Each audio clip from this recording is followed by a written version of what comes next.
Shalom. Apa kabar Bapak Ibu Saudara yang ada di rumah?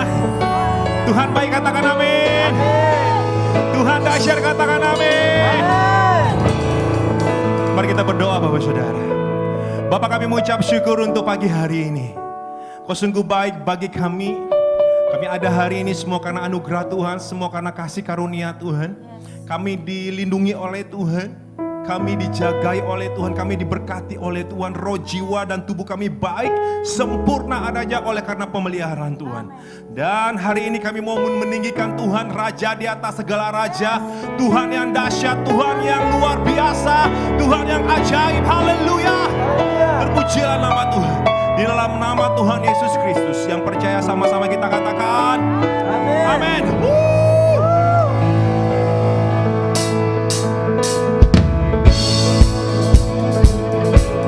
Engkau ajaib, engkau dahsyat, engkau luar biasa. Haleluya.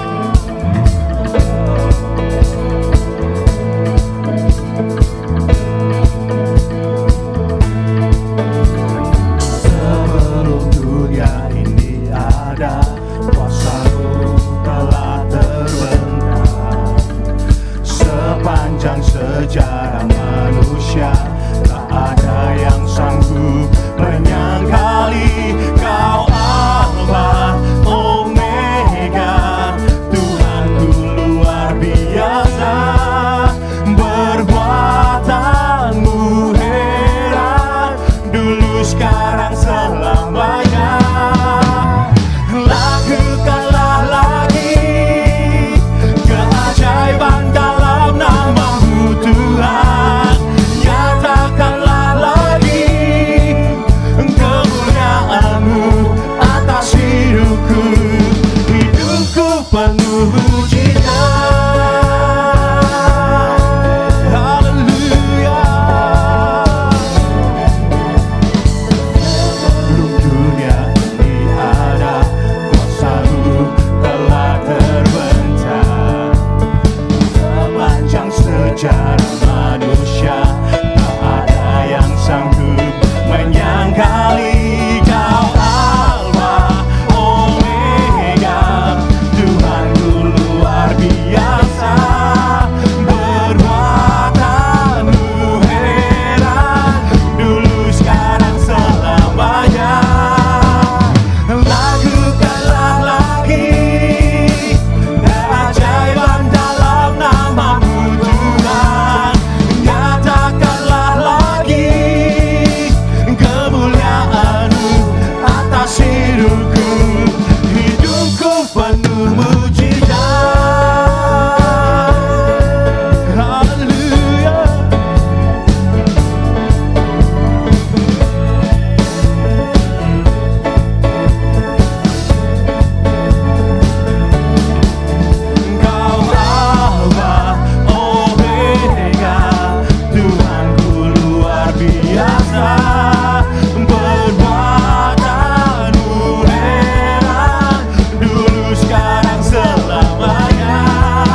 Sungguh tiada Allah seperti-Mu Tuhan. Engkau ajaib, Kau luar biasa.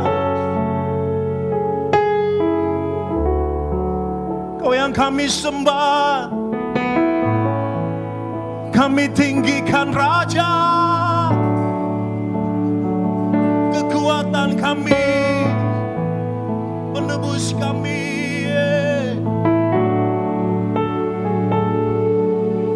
Haleluya.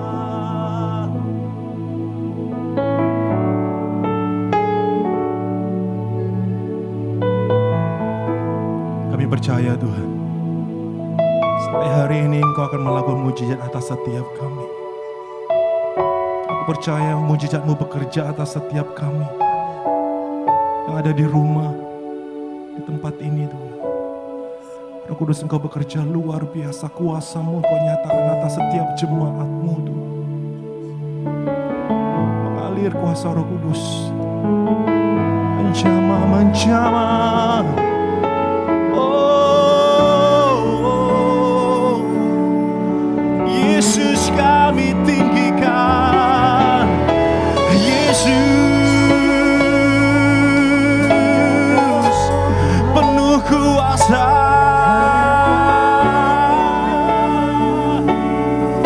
Engkaulah Tuhan, Engkaulah Raja, Jesus.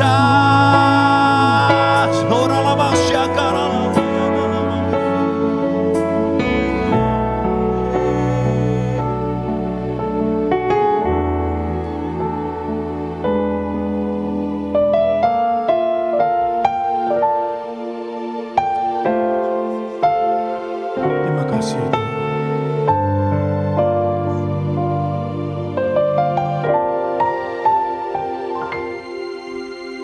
Engkau Tuhan jadi andalanku, hanya Kau Tuhan yang ku percaya. Di saat aku sudah tak mampu, hanya Yesus sanggup melakukannya. Aku percaya pada mujizat. Aku percaya Tuhanku dahsyat, perbuatan ajaib telah dikerjakannya. Aku percaya ada mujizat.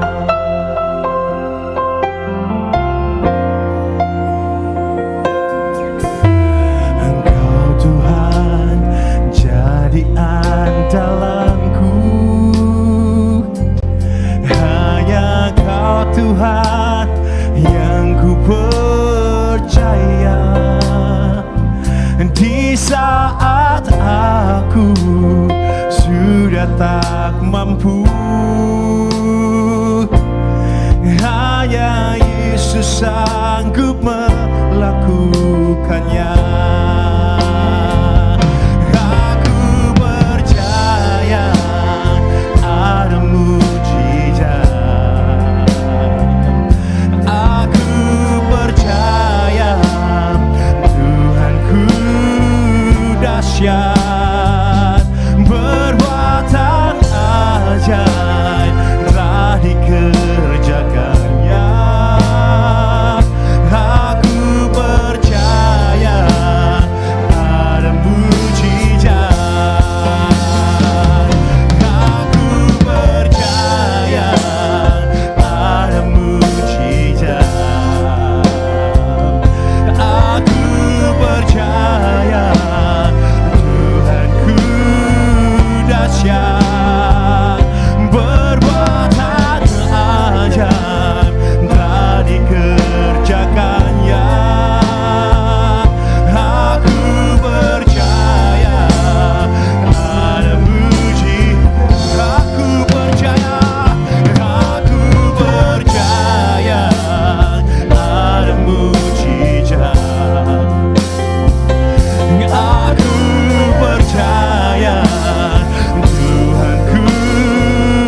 kerjakannya. Aku percaya ada mujizat. Aku percaya ada mujizat. Aku percaya Tuhanku dahsyat, berbuat ajaib telah dikerjakannya. Aku percaya ada mujizat.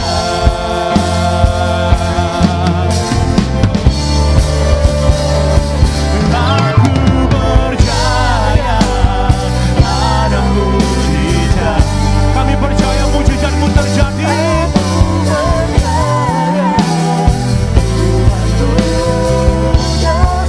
Amin, amin. Ajaib telah dikerjakannya. Aku percaya ada mujizat. Aku percaya ada mujizat. Aku percaya Tuhanku dahsyat, perbuatan ajaib telah dikerjakannya. Aku percaya ada mujizat. Aku percaya ada mujizat. Aku percaya ada mujizat.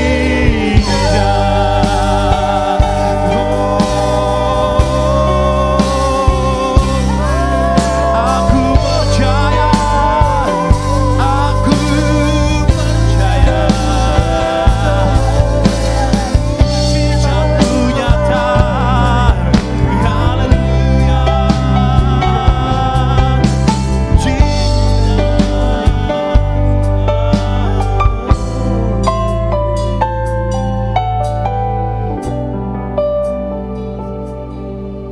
Percaya mujizatmu nyata atas setiap kami Tuhan. Engkau bekerja sampai hari ini.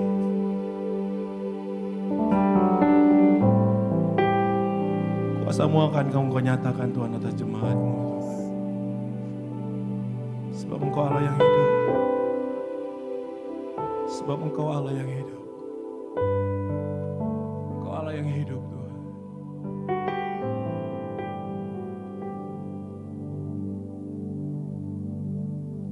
Sebab Dia hidup,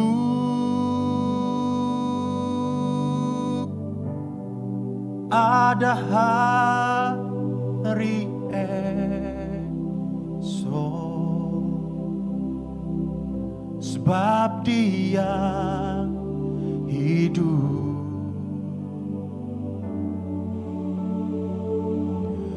ku tak gentar,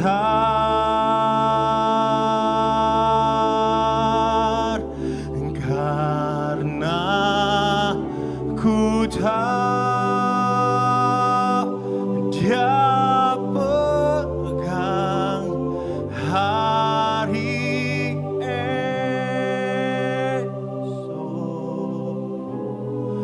Hidup jadi berarti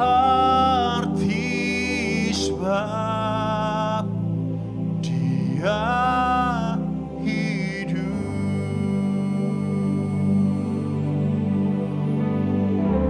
Sebab Dia hidup, ada hari esok.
di dalam Yesus ada pengharapan.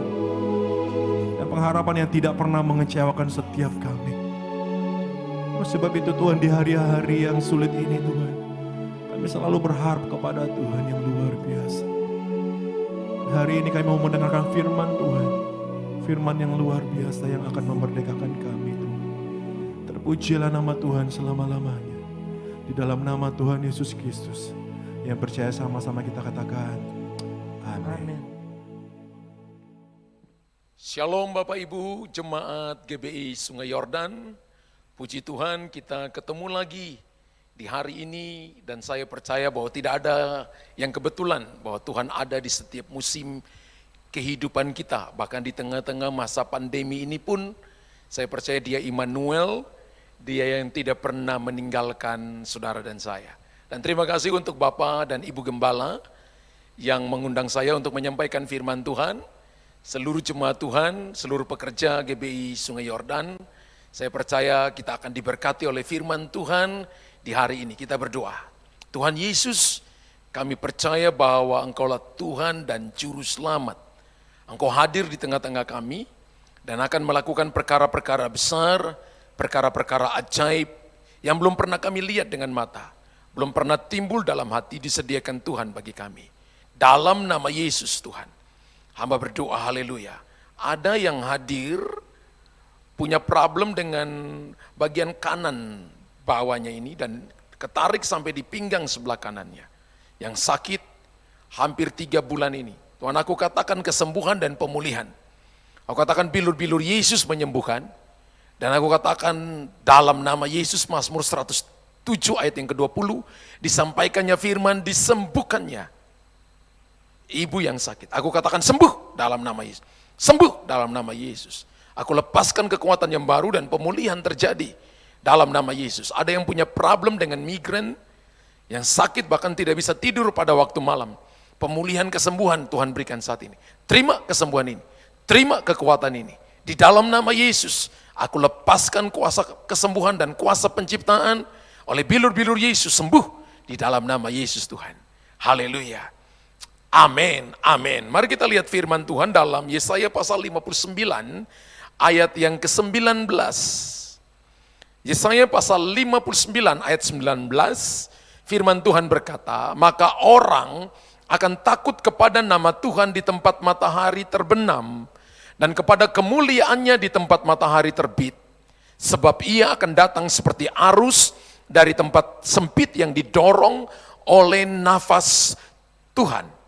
Ini terjemahan LAI atau TB terjemahan baru. Tapi saya mau lihat terjemahan King James Version-nya. Berkata begini, so shall they fear the name of the Lord from the west and his glory from the rising of the sun. When the enemy shall come and like a flood, the spirit of the Lord shall lift up a standard against him. When the enemy shall come and like a flood, the spirit of the Lord shall lift up a standard against him. Ketika masalah datang seperti banjir, Roh Allah menaikkan standar untuk melawannya. Nah, Bapak Ibu perhatikan ketika manusia jatuh dalam dosa, yang hilang dari manusia adalah standar kemuliaan. Bukan prestasinya, bukan kekayaannya, bukan kegantengan atau kecantikannya, tapi yang hilang dari manusia itu adalah standar kemuliaan. Roma pasal yang ketiga ayat 23 berkata, karena semua orang telah berbuat dosa dan telah kehilangan kemuliaan Allah. Dalam terjemahan Alkitab NLT, dikatakan bahwa bukan kemuliaan Allah saja, tapi dipakai standar kemuliaan Allah. Berarti ketika Tuhan menciptakan Adam dan Hawa, Tuhan memberikan kepada mereka standar kemuliaannya. Tapi karena dosa, maka standar itu hilang. Tapi kita bersyukur kepada Tuhan, bahwa dengan datangnya sebagai manusia, mati sebagai manusia menebus dosa saudara, maka kita dikembalikan kembali kepada standar kemuliaan Tuhan. Haleluya. Dan saya percaya ini merupakan kabar gembira bagi kita semua, bahwa tadinya standar itu hilang, tadinya itu dicuri, tadinya itu hilang dari manusia. Tapi ketika Yesus datang menebus kita, standar itu dikembalikan kembali kepada kita. Pertanyaannya bagaimana caranya untuk kita menaikkan standar Tuhan itu dalam hidup kita. Alkitab yang tadi kita baca dalam terjemahan bahasa Inggris berkata, when the enemy shall come and like a flood, the spirit of the Lord shall lift up a standard against him. Ketika masalah datang seperti banjir, maka Roh Allah menaikkan standar untuk melawannya. Wow. Firman Allah tidak berkata bahwa Roh Allah membendung masalah itu.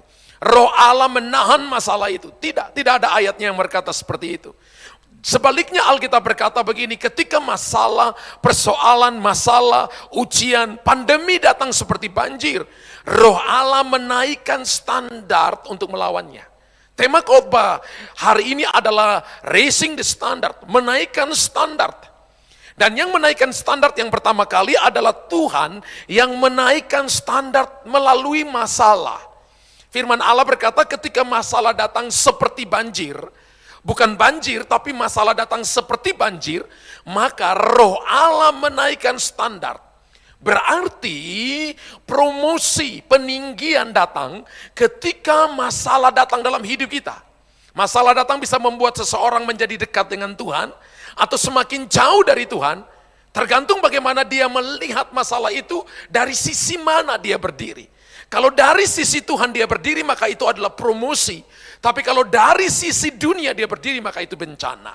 Tapi saya percaya bahwa hari-hari ini apa yang sedang terjadi hari-hari ini, bahwa Tuhan mengizinkan ini terjadi untuk menaikkan standar kehidupan orang percaya. Saudara dan saya akan punya cara pandang berbeda, cara melihat berbeda, cara untuk menanggapi berbeda. Kenapa? Karena memang Tuhan ada di situ. Tuhan yang menaikkan standar untuk melawannya. Katakan amin. Daniel pasal 12 ayat 10a berkata, pada akhir hari terakhir, pada akhir zaman, banyak orang akan pertama disucikan, yang kedua dimurnikan, yang ketiga diuji. Daniel 12 ayat 10a, banyak orang akan disucikan, kita disucikan oleh darah Yesus, kemudian dimurnikan. Melalui masalah, melalui persoalan kita dimurnikan. Lalu kemudian diuji, ada tesnya. Dan tidak banyak orang yang lulus tes, tidak banyak orang yang lulus ujian. Saudara, kita akan mengalami yang namanya disucikan, dimurnikan, diuji. Ada 3 fase, ada 3 saringan di situ. Ada orang disucikan tapi tidak bisa melewati dimurnikan. Ada orang dimurnikan tapi tidak bisa melewati diuji. Masalah datang kepada semua orang, tapi tidak semua orang bisa lulus ujian dari masalah itu. Tapi saudara dan saya, untuk menaikkan standar, Alkitab berkata Tuhan yang menaikkan standar. Pakai masalah. Wow. Jadi kalau hari ini masalah datang, persoalan datang, ujian kehidupan datang, all nation hari ini pandemi, COVID-19. Ada tujuan Tuhan, Tuhan ingin supaya saudara dan saya lulus ujian. Lulus ujian hati, lulus ujian iman, tetap believe kepada Yesus, tetap percaya bahwa Tuhan ada di tengah-tengah kehidupan kita, bahwa akan menolong kita, berikan kepada kita jalan keluar. Haleluya. 1 Petrus pasal yang ke-7 ayat 9, ayat 7 sampai ayat 9, 1 Petrus 1 ayat 7 sampai ayat 9, maksud saya 1 Petrus 1 ayat 7 sampai ayat 9, firman Allah berkata kita diuji tapi keluarnya seperti emas. Maksud semuanya itu ialah untuk membuktikan kemurnian imanmu. Maksudnya masalah, maksud banjir datang, maksud persoalan datang, maksudnya pandemi datang, maksudnya keadaan yang tidak mengendalikan datang, untuk membuktikan kemurnian imanmu yang jauh lebih tinggi nilainya daripada emas yang fana, yang diuji kemurniannya dengan api, sehingga kamu memperoleh pertama puji-pujian, kemuliaan, kehormatan pada hari Yesus Kristus menyatakan dirinya. Ternyata orang lulus ujian itu dapat puji-pujian, dapat kemuliaan, dapat kehormatan pada hari Yesus Kristus menyatakan dirinya. Wow. Jadi ujian yang datang, masalah yang datang seperti banjir, tidak selamanya menghancurkan, tidak selamanya menjatuhkan, tidak selamanya membuat kerusakan, tapi itu membuat peningkatan. Katakan amin. Alkitab berkata, when the enemy shall come and like a flood, the spirit of the Lord shall lift up a standard against him. Roh Allah mengangkat standar ketika masalah datang seperti banjir. Kita keluar dari ujian api, lalu mendapat puji-pujian, kehormatan, kemuliaan. Wow. Dalam 2 Raja-Raja pasal 2 ayat 9 sampai ayat yang ke-11. 2 Raja-Raja 2 ayat 9 sampai ayat yang ke-11. Bicara tentang Elia. Dan sesudah mereka sampai di seberang, berkatalah Elia kepada Elisa, mintalah apa yang hendak kulakukan kepadamu sebelum aku terangkat daripadamu. Jawab Elisa, biarlah kiranya aku mendapat 2 bagian dari rohmu. Ayat 10, berkatalah Elia, yang kau minta itu adalah sukar. Tapi jika engkau dapat melihat aku terangkat daripadamu, akan terjadilah kepadamu seperti yang demikian. Dan jika tidak, tidak akan terjadi. Ayat 11, sedang mereka berjalan terus sambil berkata-kata, tiba-tiba datanglah kereta berapi dengan kuda berapi memisahkan keduanya. Lalu naiklah Elia ke sorga dalam angin badai. Tolong digaris, lalu naiklah Elia ke sorga dalam angin badai. Berapa banyak Bapak Ibu yang mau naik ke sorga? Tolong angkat tangan. Semua kita mau. Dan Alkitab berkata Elia naik ke sorga dalam angin badai. Bapak Ibu, dalam badai itu normal. Sebab akan membawa kita ke sorga yang penuh dengan kemuliaan. Tapi yang gak normal itu apabila badai di dalam saudara. Mengizinkan masalah, mengizinkan persoalan, mengizinkan ujian, mengizinkan situasi masuk di dalam kita, itu abnormal. Kita di dalam mobil itu normal, tapi masukin mobil dalam kita itu abnormal. Betul? Haleluya. Dan firman Allah berkata bahwa Elia terangkat ke sorga dalam angin badai. Saya sebut ini adalah puting beliung promosi. Elia kan melakukan mujizat selama 7 kali lakukan mujizat. Harusnya dia bisa tengking ini. Tapi Elia tidak tengking. Kalau dia tengking, maka dia jalan kaki sampai di sorga kalau sampai. Justru puting beliung promosi ini adalah kendaraan untuk membawa Elia cepat naik sampai di sorga. Ada kalanya masalah yang Tuhan izinkan, persoalan yang datang dalam hidup kita, ternyata ada rancangan Tuhan, rencana Tuhan di sana. Yaitu bukan cuma membawa kita ke sorga saja, tapi membuat percepatan terjadi. Haleluya. Masalah persoalan itu adalah kendaraan yang Tuhan kirim kepada saudara. Siapa tahu ini adalah Mercedes-Benz keluaran terbaru yang Tuhan kirimkan kepada Bapak Ibu untuk membuat Bapak Ibu lebih cepat sampai kepada tujuan. Tapi beberapa orang menolaknya, tidak mau untuk menaikinya, tidak mau masuk di dalamnya. Kalau masalah itu yang kita lakukan sendiri, kita perlu minta ampun dari Tuhan. Tapi kalau Tuhan izinkan kita masuk dalam masalah, maka Tuhan punya tujuan, yaitu Roh Allah yang akan menaikkan standar. The Spirit of the Lord beat up standard against him. Roh Allah yang mengangkat standar, Roh Allah yang menaikkan saudara kepada standar kemuliaan. The Spirit of the Lord shall lift up a standard against him. Dan saya percaya bahwa GBI Sungai Yordan sedang shall lift up a standard against him. Sedang dibawa kepada Tuhan dalam level yang baru. Standar yang baru, yaitu standar kemuliaan. Tapi betul ada masalah, tapi betul ada pergumulan, tapi betul ada ujian. Itu adalah kendaraan yang Tuhan kirim untuk mempercepat perjalanan kita. Katakan haleluya, haleluya. Ini yang Tuhan mau, ini yang Tuhan mau. Kalau Bapak Ibu perhatikan Yakobus pasal yang pertama ayat 2 sampai ayat yang keempat. Sehingga kita tidak alergi dengan masalah, tidak alergi dengan persoalan, tidak alergi dengan ujian. Mari kita lihat Yakobus pasal pertama, ayat 2 sampai ayat yang keempat. Saudara-saudaraku, anggaplah sebagai suatu kebahagiaan apabila kamu jatuh dalam berbagai-bagai pencobaan. Sebab kamu tahu bahwa ujian terhadap imanmu itu menghasilkan ketekunan. Dan biarkanlah ketekunan itu memperoleh buah yang matang, supaya kamu memperoleh pertama menjadi sempurna, yang kedua utuh, dan yang ketiga tak kekurangan suatu apapun. Kalau kita melewati ujian dengan baik, maka tidak kekurangan, bahkan sempurna, bahkan utuh. Kita tidak kekurangan suatu apapun. Tapi Bapak Ibu perhatikan ayat yang kedua.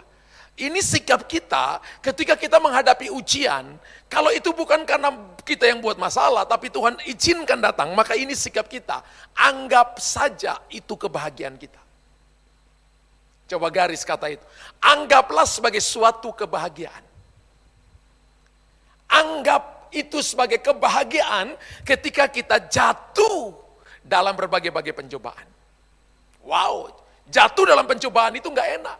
Tapi bisakah kita anggap ini kebahagiaan? Nggak benar-benar namanya anggap saja aku kaya, anggap saja aku dapat rumah, anggap saja aku dapat lotre, anggap padahal nggak benar. Anggap saja masalah ini kebahagiaan, bisa nggak? Sehingga jaga hati kita tetap pure di hadapan Tuhan, percaya kepada Tuhan. Wow, Tuhan bisa pakai masalah, Tuhan bisa pakai persoalan untuk membawa Bapak Ibu naik tinggi. Tapi yang kedua, yang saya mau katakan kepada Bapak Ibu, betul Tuhan pakai masalah. Betul Tuhan pakai persoalan. Betul Tuhan pakai ujian kehidupan. Betul Tuhan pakai tantangan. Tapi yang kedua ini yang saya mau katakan gini, Tuhan tidak menciptakan kita satu level dengan masalah. Ini poin yang keduanya. Tuhan tidak menciptakan kita satu level dengan masalah. Kenapa? Karena memang kita diciptakan unggul oleh Tuhan. Tuhan tidak menciptakan kita satu level dengan ujian, dengan masalah, dengan persoalan, dengan keadaan, dengan situasi apapun. Tuhan juga tidak ciptakan kita satu level dengan virus COVID-19 ini. Tidak. Tuhan menciptakan kita unggul. Karena itu jangan berpikir satu level dengan masalah. Jangan tinggal satu level dengan masalah. Bapak Ibu akan terbawa oleh arus masalah. Kalau Bapak Ibu datang banjir di rumah, Bapak Ibu punya rumah lantai 2. Kalau Bapak Ibu turun lantai 1, airnya masuk di lantai 1. Maka saya percaya Bapak Ibu akan cepat-cepat naik ke lantai 2, membawa semua barang-barang yang berharga naik ke lantai 2, menyelamatkan semua jiwa naik ke lantai 2. Kenapa? Di lantai yang paling tinggi kita bisa menolong orang lain. Di lantai yang paling tinggi cara pandang kita berbeda. Ketika masalah datang di lantai 1, Bapak Ibu jangan selevel dengan masalah. Naik ke lantai yang lebih tinggi. Supaya Bapak Ibu lihat jawaban dan jalan keluar. Saya sebut ini adalah prinsip tangga. Prinsip tangga. Kejadian 28 ayat 12. Kita lihat prinsip tangga ini sebuah mimpi yang Tuhan nyatakan kepada Yakub ketika dia ada di Luz, dulunya Luz sekarang Bethel, House of God, rumah Allah. Maka bermimpilah ia, di bumi ada didirikan sebuah tangga yang ujungnya sampai di langit. Dan tampaklah malaikat-malaikat Allah turun naik di tangga itu. Terjemahan yang lain berkata naik turun, naik bawa doa, turun bawa jawaban doa. Dia bermimpi bahwa di bumi didirikan sebuah tangga yang ujungnya sampai di langit. Langit terjemahan bahasa Inggrisnya heaven, sorga. Ujungnya sampai di sorga. Wow. Lalu dia lihat malaikat Allah turun naik. Berapa banyak Bapak Ibu percaya bahwa malaikat itu ada sayapnya? Kalau mau cepat sampai di bumi, mendingan terbang. Kenapa mesti pakai tangga? Tangga dari bumi sampai di sorga, berapa puluh juta anak tangga. Tapi kenapa Tuhan bicara kepada Yakub di Betel di rumah Allah? Kalau Bapak Ibu mau lihat ada sesuatu yang ilahi terjadi di dalam rumah Tuhan, maka harus ada dua ini. Ketika Yakub bangun dari tidur, dia tidur dengan alas kepala batu, itu adalah saya sebut batu impian. Dan ketika bangun dia urapi batu itu, saya sebut dengan batu pengurapan. Maka yang harus ada dalam gereja adalah harus ada impian, harus ada vision, harus ada mimpi yang besar. Dan yang kedua adalah harus ada pengurapan di dalamnya. Dan yang ketiga adalah saudara harus bisa melihat tangga sampai ke langit. Dan prinsip tangga ini Bapak Ibu kalau punya tangga di rumah, ketika kita ada di anak tangga pertama, dengan anak tangga ke-20 itu berbeda. Ukuran anak tangga tinggi lebarnya boleh sama, tapi di cara kita berdiri, cara kita melihat, di nomor anak tangga itu berbeda sekali. Di anak tangga pertama, pemandangan kita terbatas. Benar? Tapi kalau anak tangga 20, kita akan melihat dengan cara yang tidak terbatas. Anggap saja, sorga itu adalah anak tangga ke-20. Otomatis Bapak Ibu perlu naik. Dan anak tangga di mana-mana ukuran lebarnya sama, tinggi. Vertikal, horizontal. Vertikal artinya hubungan dengan Tuhan. Horizontal artinya evaluasi kehidupan. Beristirahat sebentar.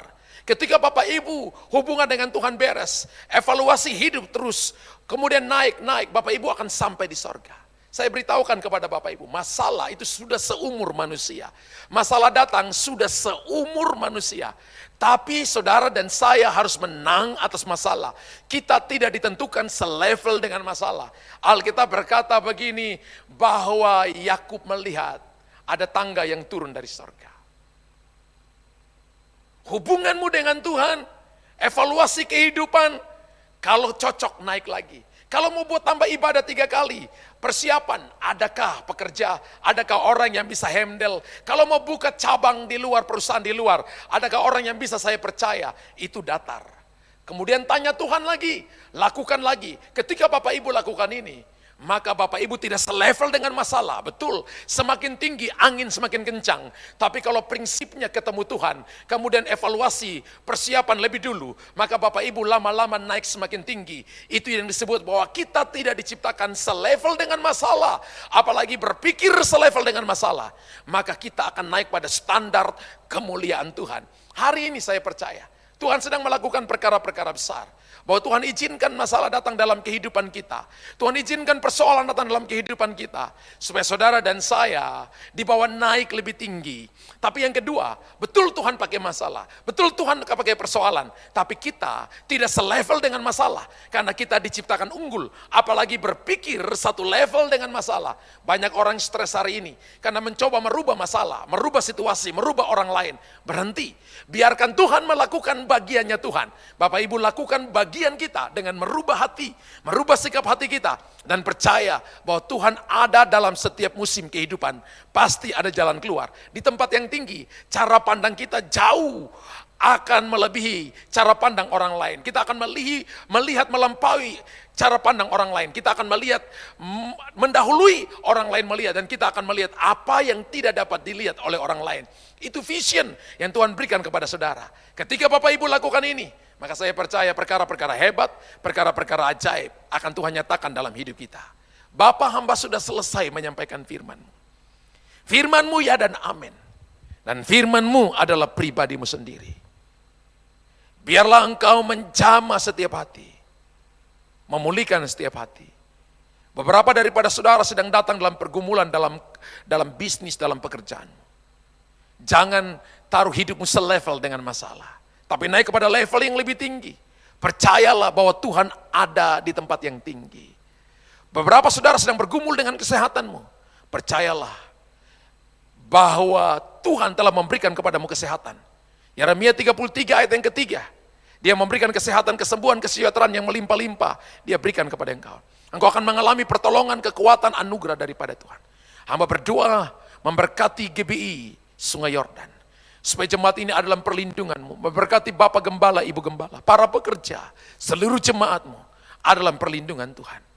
Dalam nama Yesus Tuhan, hamba sudah selesai menyampaikan firman-Mu. Biarlah ini tertancap dalam setiap hati, merubah setiap hati untuk menyenangkan hatimu. Di dalam nama Yesus, haleluya, amin, amin. Tuhan memberkati, puji Tuhan. Mari kita bangkit berdiri bersama-sama Bapak Saudara, ibadah kita telah selesai. Mari berikan sorak-sorai bagi Tuhan kita yang luar biasa, yang dahsyat. Engkau Tuhan yang ajaib, terima kasih Tuhan.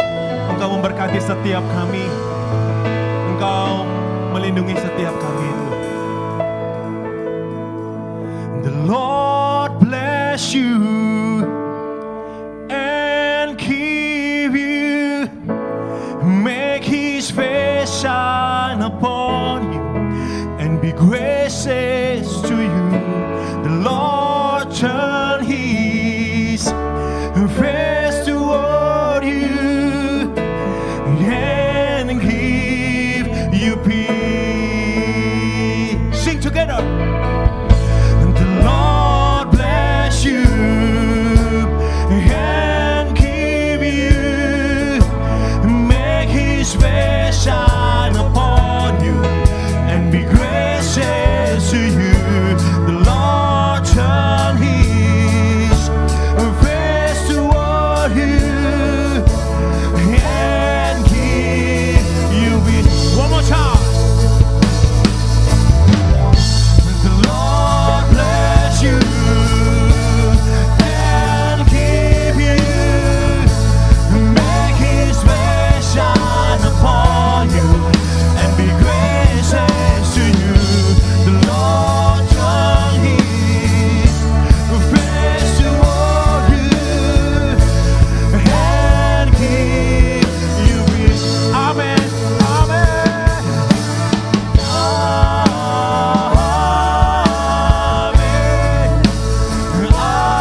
Mari kita berdoa.